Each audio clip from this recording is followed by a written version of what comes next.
So good morning. My name is Jeff Hogan. I'm the president of Upside Health Advisors in Farmington, Connecticut. My firm is a national healthcare advisory focused on employers, state health plans, providers, health systems, and particularly of late, health technology as well. I'm a co-founder of the National Moving to Value Alliance. New technology has entered the PBM ecosystem, changing how members are serviced, drugs are priced, and really attempting to tame the runaway train of prescription drug costs. Today we'll hear ecosystem stakeholders, that's what you guys are.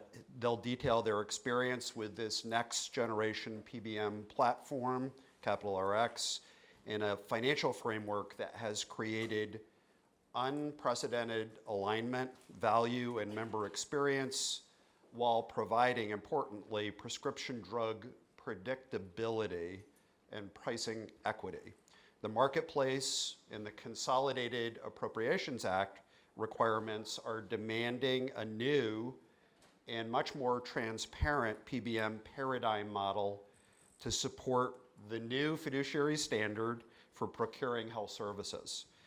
Employers must understand what and how much they are paying for drugs, and they must understand how value is being extracted by middlemen instead of being delivered to plan members. So I'm going to have the panel introduce themselves, Bridget, Julia, and Kristen. Director of Pharmacy Programs at Erickson Senior Living. We are the second largest CCRC provider in the country. I've been in the industry for just over 30 years, working in every pharmacy setting you can imagine, and most recently took this role so I could help implement some cost containment utilization management strategies across the entire continuum, servicing both our employees and the seniors that live in our communities. I'm Julia Bryan. I work for Subaru of Indiana Automotive. We're located in Lafayette, Indiana. We have about 6,000 employees, and we're the North American manufacturing plant of Subarus. Hopefully we have some Subaru fans out there. We're a Japanese-owned company and very paternalistic, and actually we offer premium-free benefits to all of our employees, so that's part of why this is such an important piece for Subaru. All right. Kristen Begley. I am a pharmacist by training. I'm the Chief Growth Officer, so it's already kind of funny. Pharmacists and sales, usually we're not the most entertaining people. But I'm a proud recovering consultant, and as a consultant, I found it very frustrating that I was trying to beat the PBMs into doing what I wanted. You've all seen the crazy contracts. You need a lawyer, but then the lawyer doesn't understand drugs. So I've really been on a mission my whole career to make drug pricing fair. And I actually left the PBM industry. So a pharmacist who spent most of her life in consulting or some form of PBM and realized I'm never gonna nail these guys down. And I gave up, went to Digital Front Door, left the industry, and then one of my co-founders from a company that I work with started this PBM. You're only gonna hear from me for about 5 to 7 minutes because the most important people for you guys to hear from are these two ladies because they selected a PBM that doesn't use AWP, uses NADAC. We actually testified in Congress yesterday. It's on Fierce if you want to go look it up. It's really interesting. We're probably the only PBM that would testify against how drugs are priced in the US, and that is completely broken and we need to fix it. So hopefully you have some fun, and I promise 5 minutes with me just to kind of level set how are we different, because it's so different, and then you get to hear from them how did they go bleeding edge, don't pick the status quo of AWP. I know it's very safe to pick so many PBMs out there, the big three. Nobody gets fired for picking those 3 selections, but how their drug costs went down and how their member service is incredibly different. So we're kind of the anti-PBM, but we really think drugs should change. So there'll be a QR code that you can get these slides at the end. I'm not gonna read these things to you, but these are your 3 main challenges as a payer. The increasing specialty drug costs. By the way, only 1.5% of claims drive 50% of your spend. So I hope when you run RFPs, you actually look at those 1.5% of claims because that's what's driving your spend. Then the CAA, to Jeff's point, has completely uncovered a lot of the issues and payments that are going on in the prescription drug industry, the PBM industry, that may be influencing decisions and may not be getting you the best deal because someone else has their hand in the cookie jar besides the PBMs. And then the growth of vertically integrated PBMs. You can't even hardly find the money. And prescription drugs really do subsidize the whole healthcare system. So our mission is to change the way drugs are priced and create enduring social change. When you buy a Coca-Cola can, or soda pop if you're from the Midwest, no one's going to charge you 20 bucks and you think that that's a good deal. You know the can doesn't cost $20. Well, in prescription drugs, that happens because over the counter, you know what Tylenol should cost, whether you're insured or uninsured. But this crazy roulette wheel that we deal with behind the counter is really a construct of the PBM industry. And nothing was free. When everybody had free admin fees, there's no such thing as free admin fees. There's also a technology piece to this. Most infrastructure in America on the payer side, how you process a claim, hasn't been updated in 30 years. So that's kind of the gist of it. Our 3 pillars are around alignment with our customers. So because we don't make money off of a product or rebates, there's no incentive for us to do anything but what's clinically right and safe for patients. Service. This is an industry that is ripe, like most, whether it's the insurer or whether it's the PBM, whoever it is, net promoter scores are generally 7, sometimes they're negative. We're really at 96, we're at world class because this is people's health care and you are the customer. It's your claims data. You should know about it. You should be able to have decisions. And this paradigm, because it's such a monopoly or oligopoly in our space, it's hard to get good service and they're your members. And when you care deeply about them and you want them to have access to affordable medication, we have to think differently of how this should be serviced. So again, you can feel my consulting roots coming out. And then of course, technology, and we'll talk about that in a minute. So what are we? We're a PBM, so most of the employers in the room, full service PBM, just like every PBM procurement you've ever done, but we're also a PBA. So we've cracked the regional health plan market to be their infrastructure to process claims for them, which means I'm on the hook for Medicare regs and I can have fines from the government. So if we can do health plan business, an employer is a walk in the park. You don't have 700 plan designs. Health plans have 700 plan designs.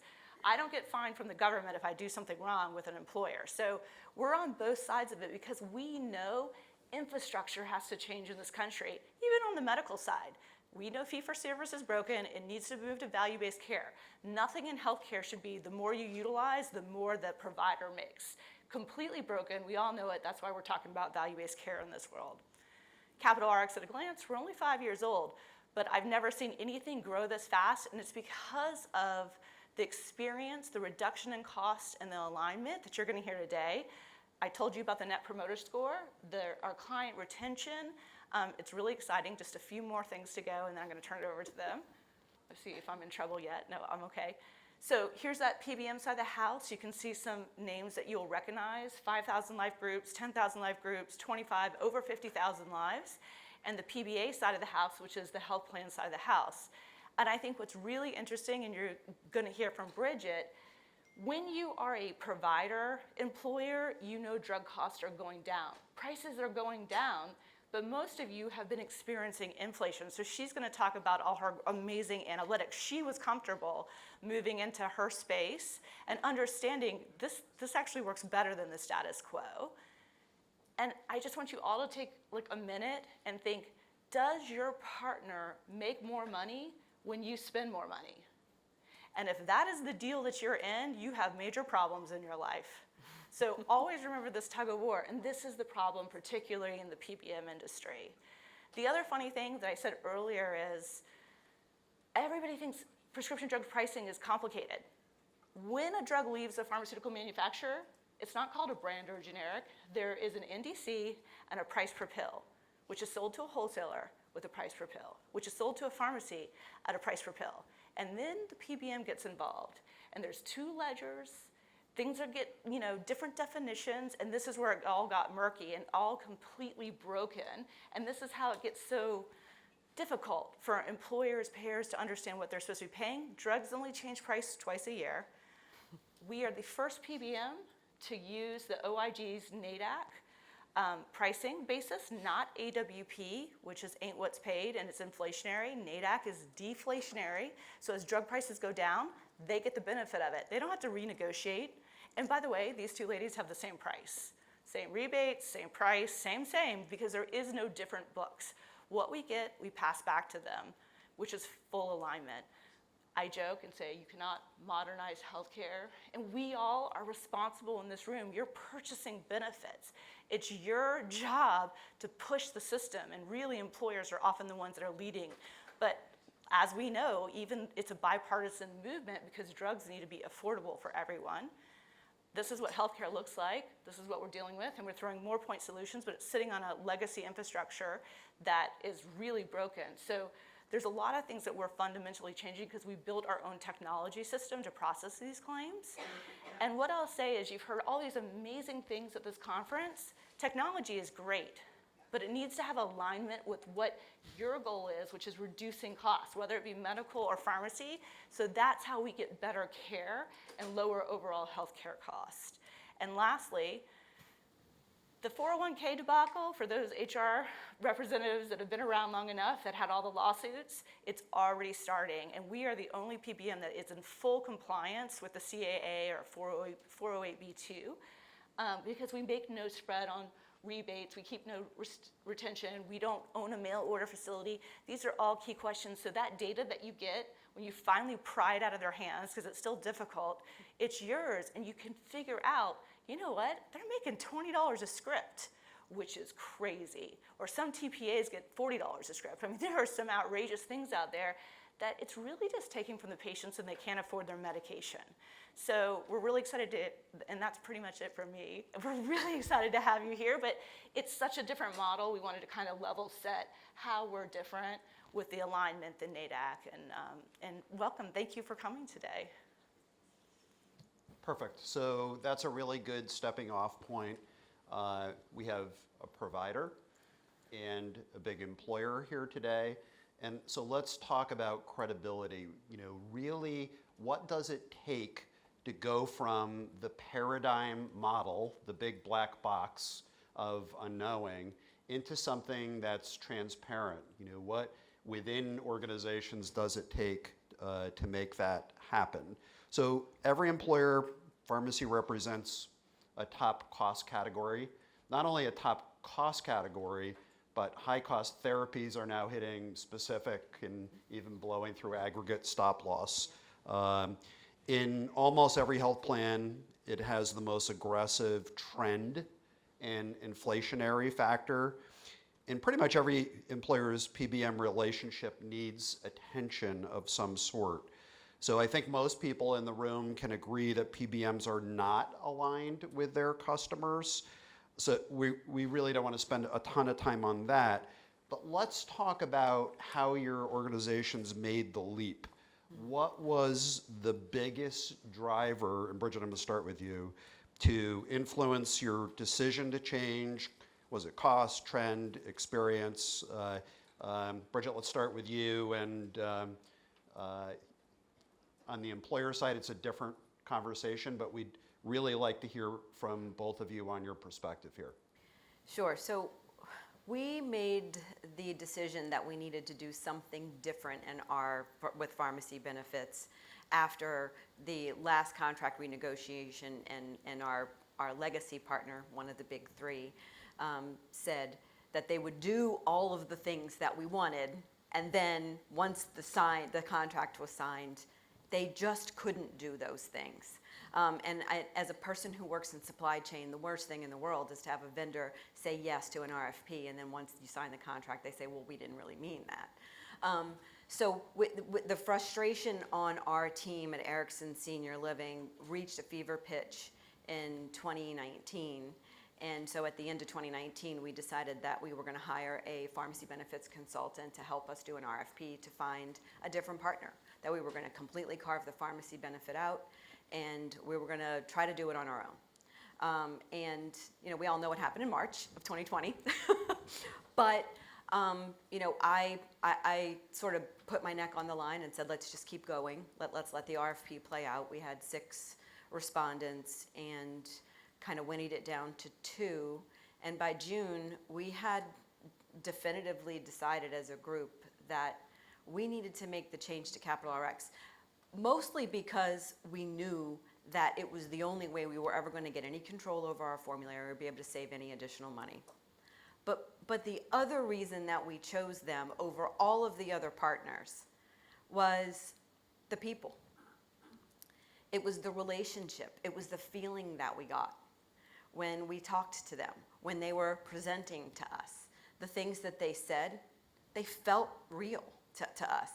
And I am the only pharmacy expert that sits on our committee, so I'm talking about me as a pharmacy person completely understanding everything AJ's saying, the rest of the team saying he's talking Bridget's language, but we don't really get it, but we like him anyway. And it really drove us to make the leap. And, you know, the decision from our CEO and COO are very involved in all decisions as it relates to employee benefits. When we made this decision June, July of 2020, we were starting to see the hit of people leaving healthcare. We provide long-term care services to some of our seniors on campus, and there was a little hesitancy. They thought we were crazy for trying to do it with everything else that was going on, and I said, yeah, maybe we're crazy, but I'd rather be crazy and right than crazy and wrong, so let's just go. And it's worked out wonderfully. So at Subaru, we had been with one of the big 3 PBMs for many years, I think about 8 years. We were able to eventually negotiate a new contract where we could see some of the data, but we weren't able to share it with anybody. I'm not a pharmacist. I'm not able to fully understand the pricing. So we weren't able to do anything with that data. We also were dealing with a cost trend that was continuing each year to go up. As I mentioned in my introduction, Subaru is premium free, so it's very important for us to try to keep our costs down so we can continue that benefit for our associates. So working with our current vendors, we just weren't seeing what we wanted to. I went to a conference just like this, and I saw a speaker that it was an employer in our area talking about her move to Capital RX. And so I reached out to her, had lunch with her, found out about her experience, and was just shocked that there's finally a solution out there for the issues that we've been having. So I reached out to the CEO of Capital RX on LinkedIn and just had a conversation from there, and quickly met with the group and started to understand their transparency model, which was extremely important to us. We want to know our data. We want to see what's going on. And just as Bridget mentioned, the team has been overwhelming. Our account rep with our previous PBM had no experience in healthcare or pharmacy, whereas my account manager with Capital RX is a pharmacist. She gets back to me extremely quickly. I didn't have that same experience from the employer side. So across the board, it met a lot of our needs. We moved to Capital RX January 1st, 2022. So we've, a little bit longer than a full year, and we saw 6% cost reduction. And this was coming from a broker coalition, which was supposed to be the absolute best pricing you could get. We made absolutely no benefit changes so we could see true savings, and 6% for a company our size was pretty significant. It was actually we were able to keep our healthcare total cost flat last year because of the savings with the pharmacy. That's great. So, Bridget, I'm going to push back on you for a minute for something that you said, a little nuance here.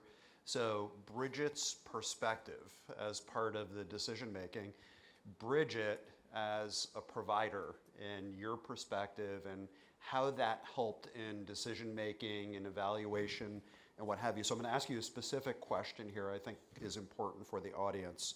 How do you know what drugs should cost? Because it sounded like you knew what drugs cost, but how do you know what they should cost? And talk about this whole notion that's never talked about in PBM about the efficacy. What should the drug do? And therefore, how do we evaluate it? And also, how your experience with CAP helped inform those things. Right, so my background is pharmacy operations and finance, it's pharmacy supply chain. And so I have a long history of understanding AWP and wholesale acquisition cost. I had access to Medispan. I was actively involved in doing all the auditing in the background with the plan. And I also manage a long-term care pharmacy contract where, in order that's all Medicare and Medicaid business. In order for them to get the business, they have to come in with like a rock bottom offer, right? So I'm looking at the costs and under that pharmacy area continuing to go down. That's also a group that doesn't really use a lot of specialty medications, right? So then layer that on, layering the specialty on, once I was able to look at the data that we had, because we had a similar issue in getting data, and then they send you the data, and then I go, no, it doesn't have an NDC, and they don't send you the NDC because they don't want you to look up the price if you have access to Medispan, and so there was a lot of that stuff, and we finally got it to the place, and I did an audit, and I realized very quickly that spread pricing did not advantage us, it advantaged the PBM. And that they're putting this in the contract, but that's not really what they're doing. And so it became obvious to me that there was something wrong in the system, and that the only way to fix it was to find someone who was willing to do a cost-plus model. The initial exploration was, let's just do it ourselves and just go direct with a pharmacy so we can pay cost-plus. But that's hard. That's a significant lift. So we chose to go this other route. Can you please keep me on track? No, you did pretty well. It was good. It was good. I'm going to add something to it. I'll be the pharmacist for a second. Not only are you getting discounts and rebates off of price you don't know what it'll be, which is the top line price, because you don't know what drugs are really going to be dispensed. And that's part of the problem in the PBM industry, is the fact that they control how many drugs get approved, and when it comes out of their mail order facility or it comes out of the retail, the answer is usually yes. And we in New Zealand are the only 2 countries in the world that advertise drugs on TV, and of course we all think we're our own best doctor and say, I need Skyrizi, I saw that commercial. And 80% of the time the doctor will say yes, and then when the PBM is going to make a bigger profit margin on that drug, seems like a good idea, the clinical protocols can be more lax, because then you never get a phone call because everybody got the yes. So, so you're looking at guarantees on a top line price that you don't know what it's going to be, and the person in control really is incented to have more price go out the door, more units, and more expensive drugs. Right, and the formulary, the difference, the big 3 formularies are built and around the potential for increased rebates. And I'm not saying that because I think it's true, I'm saying it because they basically told us that. And when we were told that we couldn't block a couple of drugs because the PBM's formulary committee decided that it stayed on the formulary because of their high rebate potential, that's when I knew this was never going to be the right type of arrangement for us. Erickson Senior Living cares deeply about its employees and its residents. We don't want our employees taking medications that are going to put them at risk just because they're on a formulary and approved because of some rebate potential. Rebates don't matter if you never pay for a drug. And one day when we get to personalized medicine, and we're getting there, these rebates are going to blow up. These formularies are going to blow up because that's how they've been making money and renaming things. But when we know if Crestor works for me and Lipitor works for you and Zocor works for you, it's unfair to have one of those drugs on the first tier and the rest of the drugs on the second tier because they don't work for me, and you're punishing someone because of a rebate negotiation versus what works for me. And as someone who looks at pharmacy pricing for years, like too long to even remember, the drugs that are the cheapest are the oldest and they work the best. Fair enough. So I'm going to push you guys because I want to get through a few more questions, and we're going to be tight on time here. And I do want to touch a couple other topics. So Julia, really important. What were your results? So you talked about it a little bit. What were financial results? You talked a little bit about service, cost, explain the experience from a results point of view. Do you feel that your costs are more predictable at this point? Are you more confident in your relationship? I would say yes, or you wouldn't be here. Do you better understand your rebates and where the dollars are going? Sure. So as I mentioned, our results last year, 6% savings. We did see our rebates go down, but our overall cost, every billing cycle, were significantly down. So we were very happy with it. That does provide us with more stability and being able to predict our costs. And so far in this year, I've seen the same figures come in. I can almost guess within 50, 100,000 where our invoice is going to be. And I didn't see that before. So we like that predictability. That's been nice. I think the major reason that cost savings is great, but to have a trusted partner is really what means the most to us.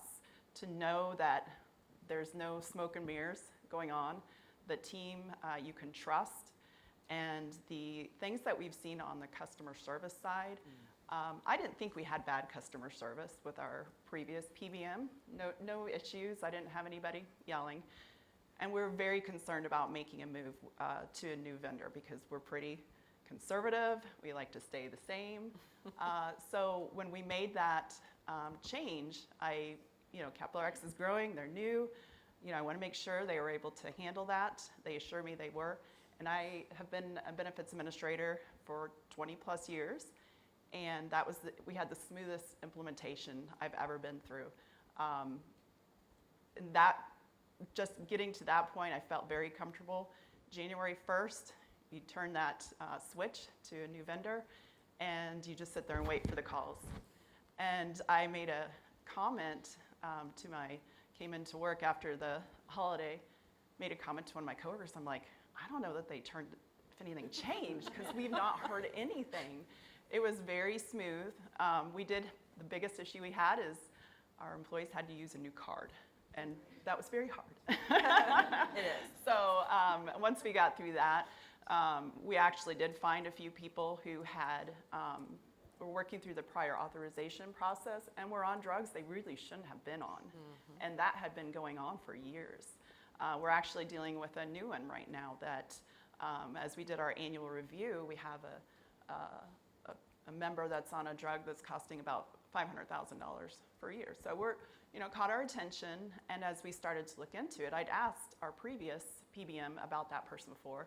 Are you doing prior authorizations? Everything I read on this drug, you should not be on it more than 2 years, and this person had been on it 6 years. So now that we're with Capital Rx, our pharmacist account rep, who's in the back, made a comment that, well, what we can do is work with a medical plan and just dig in a little deeper. So we're in the process of that right now, and to me, again, it's not about the money, it's about the patient, the member, and they're on a drug that maybe they shouldn't be on. And so that's that additional level of, as an employer, we're really taking care of our employees. That's great. So we have 10 minutes left, and I want to get a couple of questions in, so I'm going to move you really quick.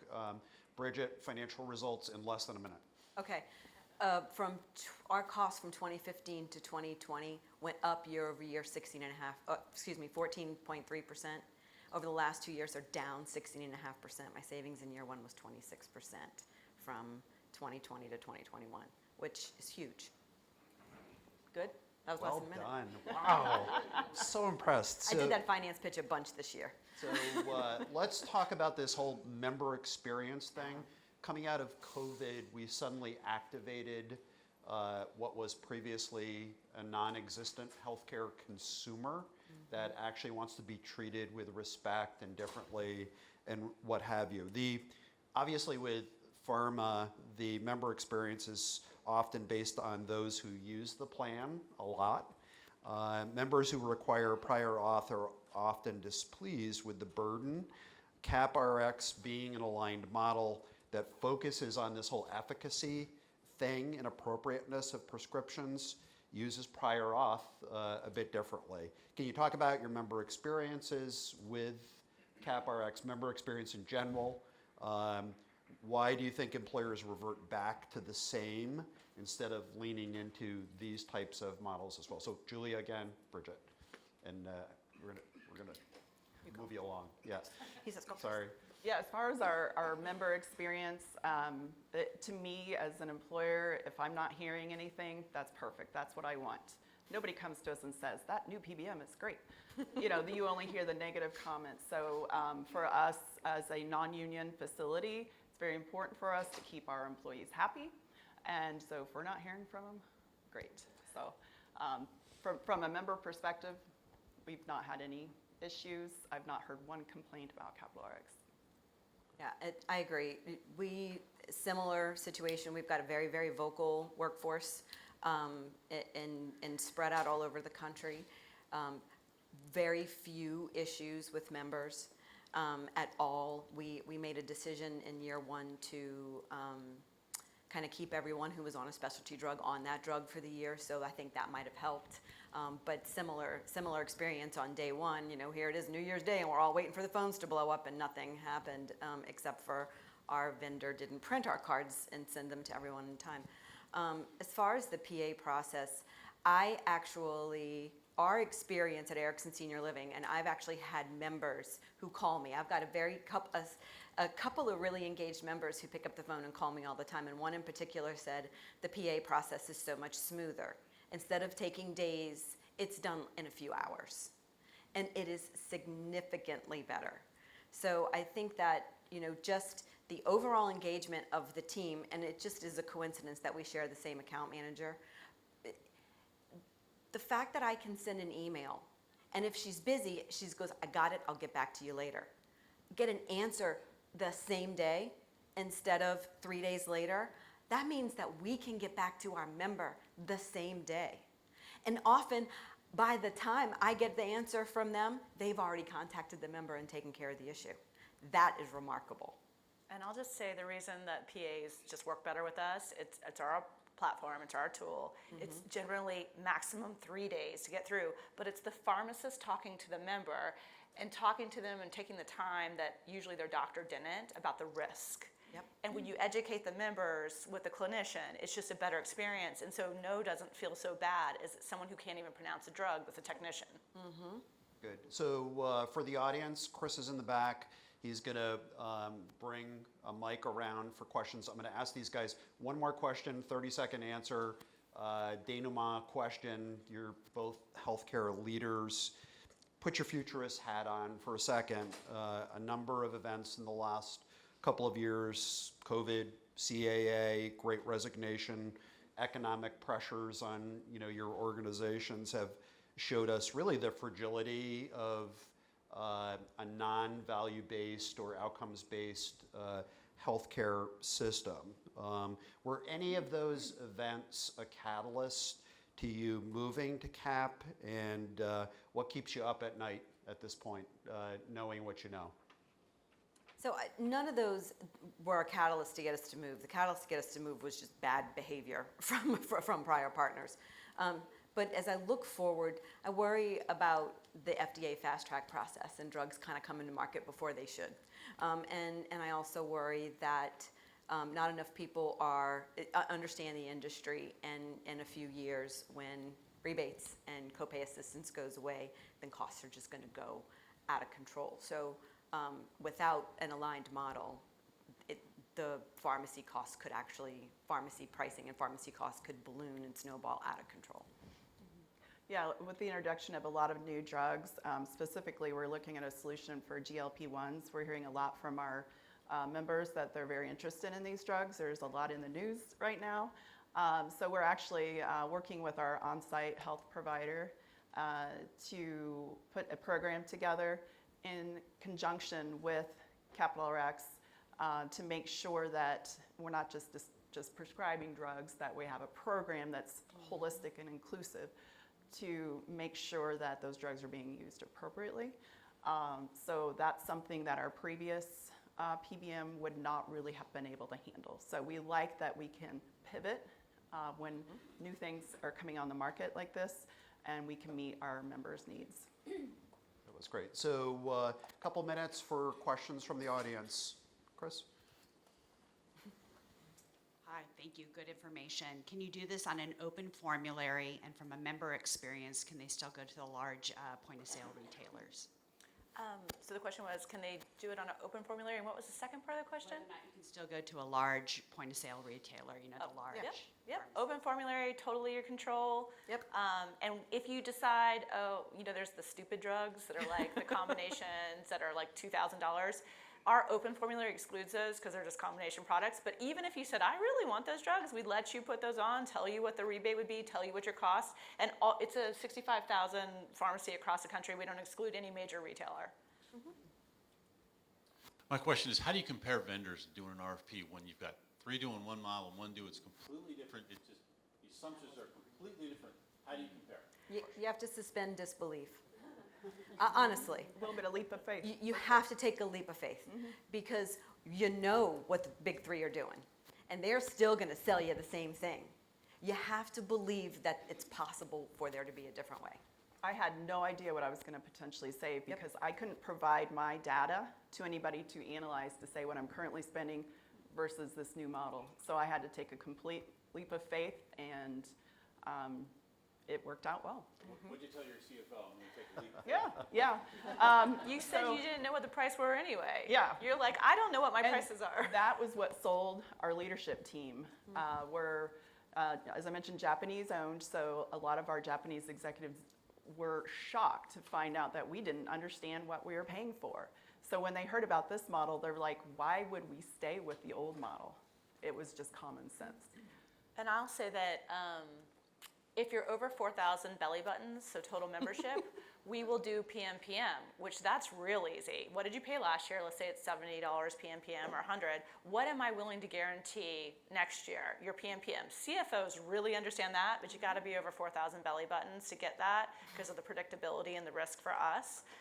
And I will tell you, your other friends will not do it. Very, very hard because they've lived in a land of discounts off a price you don't know what it is and rebates off a price you don't know what it's going to be. So that's a lovely place. There's no guarantees really. PMPM is the best predictability. Yep. Brett, you get the last question. Go ahead. So now that you can see your data, what are you doing with it? Oh, that's excellent. Making meaningful decisions. We're actually taking our data, our clinicians are looking at it, and they're saying, based on our utilization, what type of programs do we need to be implementing? Do we need to have a well-being program around diabetes? Do we need to, we are talking actively about implementing a fertility program so that we can have some special access because it's already stressful enough when you're under fertility treatments. Let's make it easy for you to get your drugs. So we're able to be a little bit more nimble and think on our feet instead of waiting at the end of the quarter, 17 or 20 days into the 4th month, right? And looking at data that's 90 or 120 days old and not being able to make any decisions. Yeah, I think a little bit of the same. We're just now a little bit over a year, so we were really waiting on full year data. We just had our annual review last week, so we're just starting to dive into that data at this point. We have engaged for the RFP, we did, because we had a broker coalition, we did use an outside pharmacy consultant for that RFP, just so we had an outside view, and that's somebody we would look to help analyze the data.